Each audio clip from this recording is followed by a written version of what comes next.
ఈరోజు town hall నందు శ్రీమత్ సుందరకాండం తెలుగు పద్యాకృతి ఆవిష్కరణ మహోత్సవం ఘనంగా నిర్వహించడం జరిగింది. రచయిత శ్రీ సిహెచ్వి బృందావనం రావు రాసిన పుస్తకాన్ని ఆవిష్కరించబడింది. ఈ కార్యక్రమంలో శ్రీ మెట్టు రామచంద్ర ప్రసాద్, డాక్టర్ సూరం శ్రీనివాసులు, ఒంగోలు రామసుధాకర్ రావు, మురళీకృష్ణ, సుబ్బారావు, అశోక్ కుమార్ తదితరులు పాల్గొని శ్రీమత్ సుందరకాండం తెలుగు పద్యాకృతి ఆవిష్కరించిన అనంతరం మీడియాతో మాట్లాడారు. అనంతరం సభ ఏర్పాటు చేయడం జరిగింది. ఆ సభలో పలువురు ప్రముఖులు పాల్గొని సమావేశం నిర్వహించడం జరిగింది. సముద్రవాతులకు రసాన్ని చక్కని రసం శృంగారం అని, సింహిక అంటే క్రోధం అని, కాలం క్రోధాలను జయించగలిగితే మనం సంసారాన్ని సుఖంగా దాటగలమనేటువంటి విషయం. ఋషివేషంలో ఉన్న మహాపురుషుల్లా ఉన్నాడే, దేవతా స్వరూపాల్లా ఉన్నాడే, ఎందుకు వచ్చాడు ఇక్కడికి అని అడిగినప్పుడు రాముడు లక్ష్మణుడితో అంటారు, చెప్పక్కర్లేదు, రాముడు ఎలా సుందరుడు అంటే పురుష మోహన రూపాయ అన్నట్టు ఆయన మోహన రూపంలో ఆయన సుందరుడు అని విష్ణు సహస్రనామంలో ఆయనకి పాత్రలో ఉన్నట్టు సుందర సుందరావు అందరికీ తెలిసిన శ్లోకమే. ఆయనకు సుందరుడు అని నామం ఉంది. హనుమ పేర్లలో కూడా సుందర అని నామం ఉంది. సీత సుందరి ఎలా అయింది? సుందరకాండలో సీత అన్నీ తెలిసింది, తపస్సు ఒక సౌందర్యంగా తీసుకొని భావించింది కదా. సౌందర్యం ఎలా అయిందంటే న్యాసమేషం తపస వరిష్టమాపు అన్నట్టు న్యాసం చేస్తుంది. నాది కాదు ఇది నాది, అహం మమ అనే వదిలేసేసినంత వదిలేసి రాముడే కావాలి, రాముడే సర్వస్వం అని అనుకోవడమే ఒక తపస్సు. అన్నిటికంటే తపస్సు చేయడమే ఒక సుతరం. అలా ఆమె సౌందర్యవతి అయింది.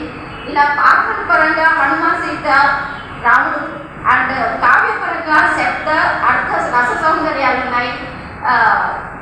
తాత్విక పరంగా ఆధ్యాత్మికంగా భగవత్ జీవ ఆచార్య సౌందర్యం చూపించారు.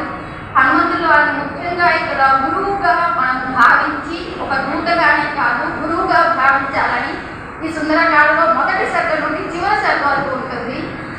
మొదటి సర్గ నుండి చివరి సర్గ వరకు దేవుని స్వరూపమైన తత్ అనే అక్షరాలతోనే 68 సర్గల్లో 50 సర్గల పైన తత్ అనే పదంతోనే స్టార్ట్ అయ్యి తత్ అనే పదంతోనే ఎండ్ అవుతుంది. 68వ సర్గ చివరి శ్లోకం కూడా తత్తుతోనే ఎండ్ అవుతుంది. తత్ సర్గలే 50 సర్గల పైన ఉన్నాయి.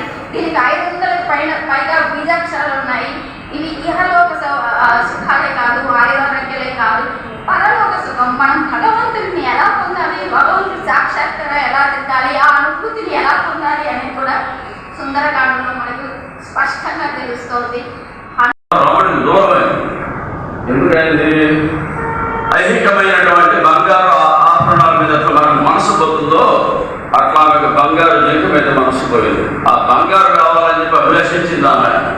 బంగారు చూసే కదా చాలా మంది, అబ్బా అక్కడ దేవాలయంలో విగ్రహాన్ని బంగారుతో చేసినట్టు చూద్దాం వాడి దేవుడి మీద కాదు బంగారు మీద ఆసక్తి అట్లా ఉంటుందన్నమాట. కాబట్టి ఎప్పుడైతే ఐహికమైన విషయాల మీద ఆమెకు ఆసక్తి కలిగిందో ఆమె పరమాత్మకు దూరమైంది.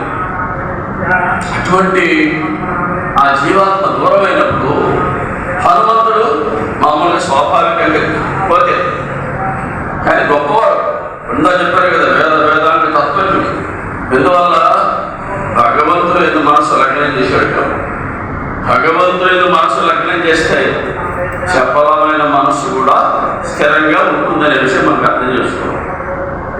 అటువంటి హనుమంతుడు ఆయన ఏం చేశాడు, జీవాత్మను కనుక్కోవడానికి ప్రయత్నం చేసి, జీవాత్మ ఎక్కడుంది, ఆత్మతత్వం అంటే ఏమిటో తెలుసుకోవడానికి ప్రయత్నం చేశాడు.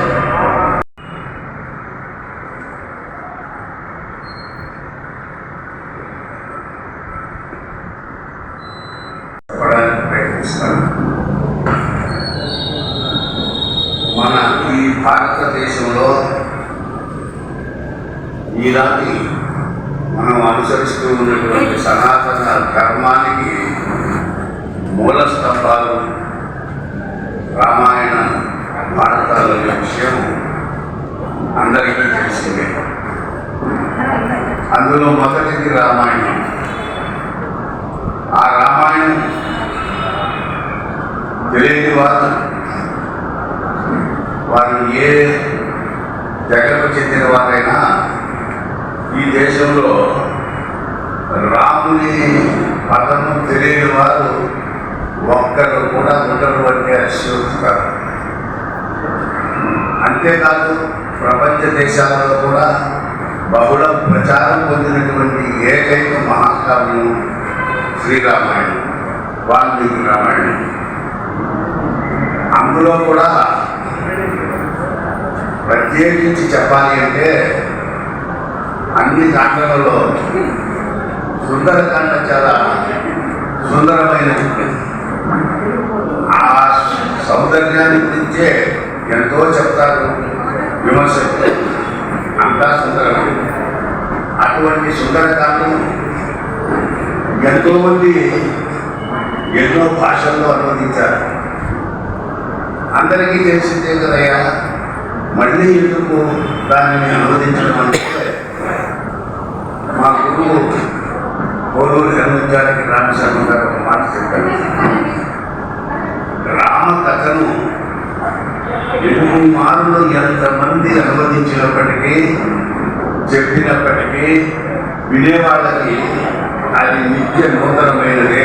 కాబట్టి ఎన్ని మార్లైనా ఎంతమందైనా ప్రసక్తులుగా కానీ భక్తి పారవశ్యంతో కానీ అది అనువదించవచ్చు, చెప్పవచ్చు. పద్యాల్లోనే కాదు వచనంలో కూడా చెప్పవచ్చు అని అన్నారు. అది ఎలా నేను అనుకుంటాను.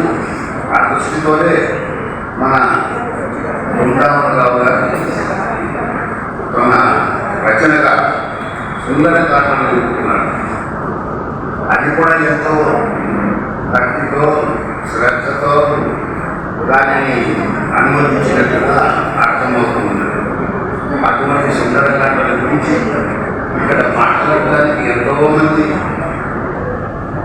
మంచి మంచి భక్తులు, నాకన్నా బాగా తెలిసినటువంటి వాళ్ళు ఎంతోమంది ఇక్కడ ఉన్నారు.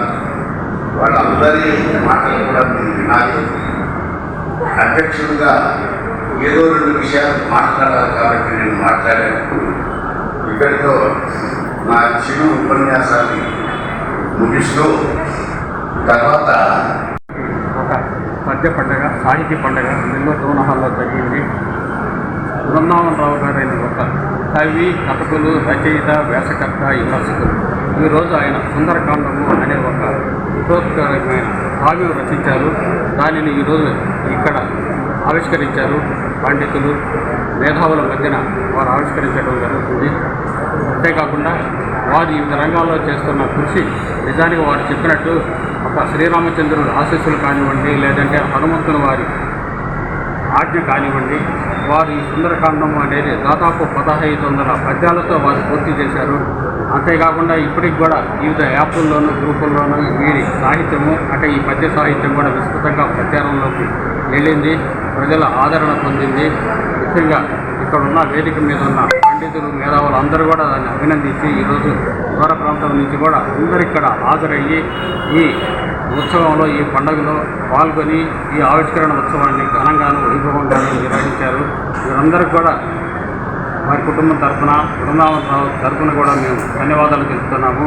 ఒక మంచి కార్యక్రమం. ఎందుకంటే ఉత్తరకాండము అనేది ఈ రోజు నుంచి కాదు, ఈ రామాయణం అనేది మనం చెప్పిన కాలం నుంచి దాదాపు నిలబడుతూ ఉంది.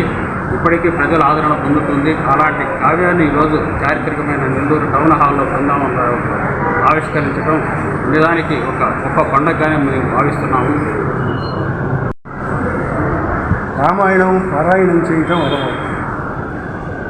రెగ్యులర్గా నేను పారాయణం ప్రతిరోజు ఒకసారి 2 సార్లు పారాయణం ఉండే సందర్భంలో సుందరకాండ పారాయణం చేసేటప్పుడు ఒక దశలో దీన్ని అనువదిస్తే బాగుంటుంది అని చెప్పి అనిపించింది.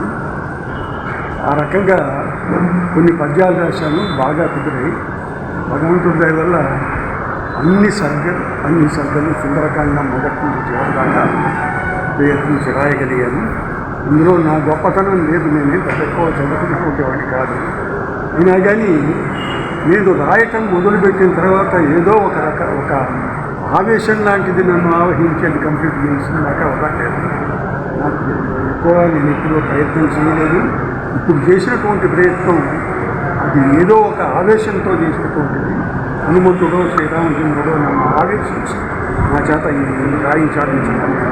ఎందుకంటే చాలామంది చాలా వినయంగా నేను చేయలేదు, ఇది స్వామి చేశాడని చెప్పి వినయంగా చెప్పుకుంటాడు. నేను వినయమే లేదు, నేను అనుభవించాను. ఒక పద్యం రాయాలంటే చాలా బాధపడేవాడిని. చాలా కాలం పట్టేది, 7-8 గంటలు పట్టేది ఒక పద్యం రాయాల్సి. అట్లాంటిది ఇది మందులు పెట్టిన తర్వాత నిరాఘాటంగా ఒకరి తర్వాత ఒక పద్యాలు చాలా సౌభాగ్యం వచ్చేసాయి. నువ్వు ఈ పెద్దలంతా కూడా ఇలా నేర్చుకున్నాను, ఇది నా జన్మ ధైర్యం ఉంది అని చెప్పి భావిస్తున్నాను. సుందరకాండ. నా పేరు బృందావనరావు. ఈ వీడియో కనుక మీకు నచ్చినట్లయితే లైక్ చేసి షేర్ చేయండి. మరిన్ని లేటెస్ట్ అప్డేట్స్ కోసం మా ఛానల్ ని సబ్స్క్రైబ్ చేయండి.